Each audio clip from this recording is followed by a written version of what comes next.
Well, that was a video. There's a guy, Moto Red 89. I forget his name now. He asked me, Sven, I might possibly be emigrating to the UK. I'm bored of this. I might possibly be emigrating to the UK. Perhaps you could do a video on pros and cons of the UK, if you like. And I get a lot of people asking me to do videos, and that one, yeah, I get a lot of stupid ideas from people with respect to you guys. Sorry. And yeah, that one I didn't think was too bad. So the UK, the pros and cons. Well, the cons list is going to be longer than the pros list for me, I'm afraid. I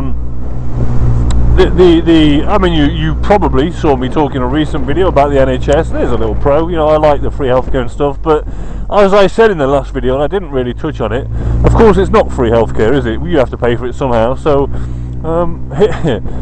this is going to turn into a rant. I can see it already. Anyway, let's say you are coming to the UK and you get talking to me, and let's say me and you want to start a business. You need to feed yourself, right? So you've got this brilliant idea for a company, and you think, right, come on, Sven, let's start this company, okay? And let's say the company does well.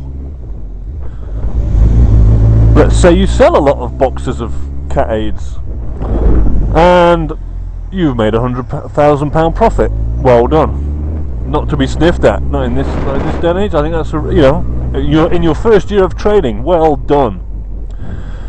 So that 100 grand, well, you've got to split that with me because we're business partners.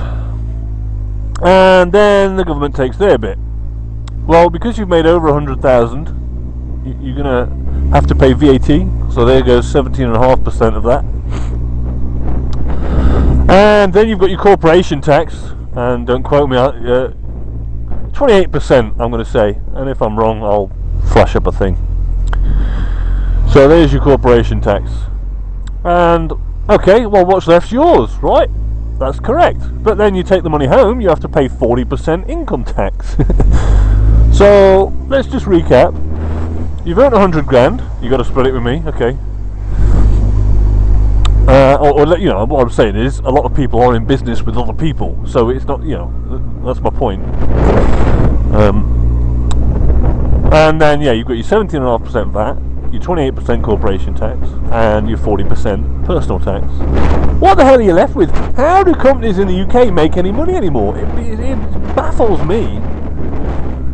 And then the funny thing is, right, here's the next con, and I use there's two meanings of that word, as in pro and con, and as in it is a con. You've got your money, okay, it's in your bank, you go to spend it, you're taxed again. Let's take petrol. I believe, and again, don't quote me exactly, but I'm close enough, 28 pence it costs for a litre of petrol without any tax.